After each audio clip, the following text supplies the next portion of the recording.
আজকে আমরা একটি ফ্রিজের রাবার কিভাবে পরিষ্কার করতে হয় সেই বিষয়ে দেখে নেব। একটি ফ্রিজের রাবারগুলো অনেক সময় খুলে যায় বা শক্ত হয়ে যায়, এই কারণে ফ্রিজে অনেক সময় হাওয়া ঢোকে এবং অতিরিক্ত বরফ জমে। তো সেই কারণে কিভাবে একটি রাবার পরিষ্কার করতে হয়, ফ্রিজের রাবারগুলো পরিষ্কার করতে হয় চলুন দেখে নিই। প্রথমে আমরা গরম পানি করে নেব। গরম পানির মাধ্যমে ফ্রিজের রাবারগুলো নরম হয়ে যাবে। এতে আপনি সহজেই ফ্রিজের রাবারগুলো পরিষ্কার করতে পারবেন এবং ফ্রিজের রাবার যেভাবে ইচ্ছে সেভাবে করে নিতে পারবেন। তো দেখতে পাচ্ছেন আমাদের পানিগুলো ফুটন্ত হয়ে গেছে।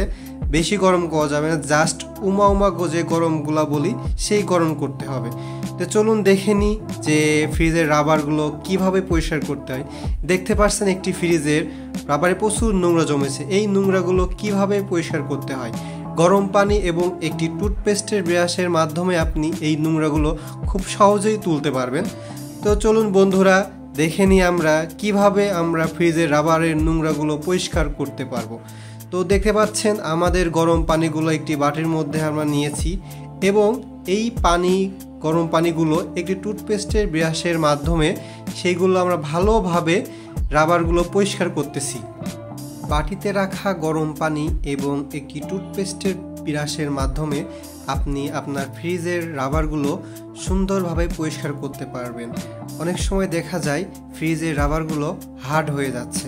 এই হার্ড হয়ে যাওয়ার কারণে ফ্রিজে ফাঁকা অংশ থেকে যায়, আর এই ফাঁকা অংশের মাধ্যমে ফ্রিজের মধ্যে বাতাস লিকেজ করে, আর বাতাস লিকেজ করে অবশ্যই অতিরিক্ত বরফ জমতে পারে।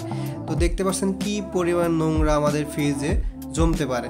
তো এইভাবে আপনি গরম পানির মাধ্যমে ফ্রিজের রাবারগুলো পরিষ্কার করতে পারবেন। এই গরম পানির মাধ্যমে ফ্রিজের রাবারগুলো পরিষ্কার করলে ফ্রিজের রাবারগুলো নরম হয়ে যাবে এবং এই নরম হয়ে গেলে আপনি ফ্রিজের রাবারগুলো ইচ্ছে মতন বসাতে পারবেন, আর ফাঁকা থাকলে সেই ফাঁকাগুলো বন্ধ হয়ে যাবে। এতে আপনার ফ্রিজের বিদ্যুৎ বিলও কম আসবে এবং ফ্রিজটি রাবারগুলো দীর্ঘস্থায়ী হবে। আপনি মাসে চাইলে মাসে 1-2 বার এই কায়দাটি করতে পারেন। এতে করে আপনার ফ্রিজের রাবারগুলো সুন্দর থাকবে এবং ফ্রিজের ডোরগুলোও ভালো থাকবে। তো আপনি চাইলেন এই গরম পানির মধ্যে একটু ডিটারজেন্ট বা সোডা দিতে পারেন, এতে করে ফ্রিজের পরিষ্কারটা আরও ভালো হবে। তো আমরা শুধু গরম পানি করে নিয়েছি, এটাই যথেষ্ট। যেহেতু আমাদের ফ্রিজের বেশি একটা নোংরা হই নাই, সেই কারণে আমরা গরম পানি করে নিয়েছি। তো দেখতে পাচ্ছেন পানিতে কি পরিমাণ নোংরা বের হয়েছে। তো বন্ধুরা এইভাবেই আপনারা আপনার বাসার ফ্রিজটি নিজেই ওয়াশ করতে পারবেন। এতে করে কোনো মিস্ত্রি বা বাইরের লোক পরিবর্তন করতে হবে না। তবে এটা করেও যদি না হয় বা রাবারটি বেশি হার্ড হয়ে যায়, সেক্ষেত্রে আপনি কোম্পানির লোকের সাথে যোগাযোগ করে আপনি বাজারের রাবার কিনতে পারেন। তো সেই ক্ষেত্রে বলে রাখি, ফ্রিজের ক্ষেত্রে যে বাজারের গ্যাসকেট রাবারগুলো পাওয়া যায় ওইগুলো অতটাও ভালো হয় না। দেখা যাচ্ছে 2-3 মাস পরে রাবারগুলো আবার নষ্ট হয়ে যায়। তো সেই ক্ষেত্রে যতটা চেষ্টা করা দরকার ফ্রিজের অরিজিনাল রাবারটি রাখা দরকার। এতে করে আপনি ভালো সার্ভিস পাবেন। আর ফ্রিজের অনেক সময় রাবারগুলো দেখা যাচ্ছে তেলাপোকাতে খেয়ে যায়, সেক্ষেত্রে রাবারগুলো অবশ্যই চেঞ্জ করা লাগে। তো সেক্ষেত্রে আপনি একটি টেকনিশিয়ানের পরামর্শ নিতে পারেন।